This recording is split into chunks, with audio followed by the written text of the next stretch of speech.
ورتل القرآن ترتيلا. الحمد للہ وحدہ والصلاة والسلام علی من لا نبی بعد وبعد. بسم اللہ الرحمن الرحیم. آئیے بچوں، انشاءاللہ تبارک و تعالی ہم اب حرف را کو موٹا پڑھنے کی حالت نمبر 2 پڑھیں گے. آئیے سمجھتے ہیں. اگر را ساکن ہو اور اس سے پہلے حرف پر زبر یا پیش ہو تو بھی را موٹا پڑھا جائے گا. کیا سمجھے بچوں؟ اگر را ساکن ہو اور اس سے پہلے کا جو حرف ہے اس پر زبر یا پیش لگی ہو تو اس وقت بھی را کو موٹا پڑھیں گے. مثلا ارسل، مرسل. بچوں دیکھیے بورڈ کی طرف. ارسل، ارسل میں دیکھیے را ساکن سے پہلے الف پر زبر ہے. مرسل را ساکن سے پہلے میم پر پیش ہے. اب حرف کچھ بھی ہو، یہاں جو ہم مثال دے رہے ہیں ارسل مرسل ہے، اور آپ سب سمجھیے ڈیفینیشن کو. را ساکن سے پہلے زبر ہو یا را ساکن سے پہلے پیش ہو تو یہاں پہ را کو موٹا پڑھا جائے گا.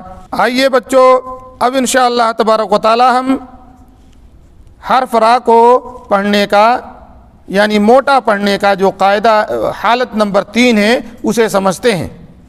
اگر وقف کی وجہ سے را ساکن ہو اور اس سے پہلے کا حرف بھی ساکن ہو سوائے یا ساکن کے، اور اس سے پہلے کے حرف پر زبر یا پیش ہو تو را موٹی پڑھی جائے گی. مثلا صبر، شکر. بچوں یہاں کیا سمجھے ہم؟ اگر رکنے کی وجہ سے را ساکن ہو رہی ہے، را ساکن نہیں ہے، آپ رک گئے تو را ساکن ہوئی. جیسے مثال کیا ہے؟ صبر، را کے اوپر کیا ہے؟ پیش لگی ہے، رک گئے تو صبر را جو ہے ساکن ہو گئی.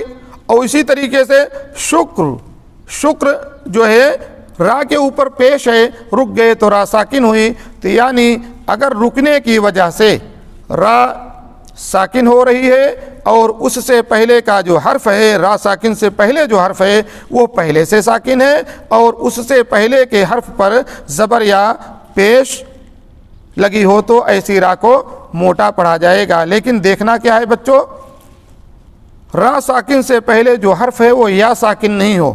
یا ساکن کو چھوڑ کر یا ساکن ہوگی تو را کو باریک پڑھا جائے گا، اور انشاءاللہ تبارک و تعالی وہ باریک جو حالت ہے را کو پڑھنے کی اس میں وہ آ جائے گا. تو اس کو کیا سمجھے ہم؟ اگر رکنے کی وجہ سے را ساکن ہو رہی ہے اور اس سے پہلے جو حرف ہے وہ پہلے سے ہی ساکن ہے، اور اس سے پہلے کا جو حرف ہے اس پر زبر یا پیش لگی ہے تو ایسی را کو موٹا پڑھنا چاہیے. مثلا بورڈ میں دیکھیے صبر، رک گئے صبر. شکر، رک گئے شکر. 2 ساکن حروف وقف کی حالت میں جمع ہوتے ہیں. بچوں ایسا نہیں ہوتا کہ 2 ساکن حرف کو ایک ساتھ لکھا جائے. اس کو ہم تشدید میں پڑھے ہیں. جب 2 حرف ایک ساتھ ساکن ہوتا ہے تو ایک حرف کو ساکن کرتے ہیں، دوسرے پر تشدید لگا لیتے ہیں، اور ساکن والا حرف نہیں پڑھتے اور تشدید والے حرف کو 2 مرتبہ پڑھ لیتے ہیں. تو یعنی وقف کی حالت میں 2 حرف ساکن ہوتے ہیں، نہیں تو ایسا نہیں ہوتا. اور یہ پڑھائی میں ہوتے ہیں، لکھائی میں نہیں ہوتے. فی امان اللہ.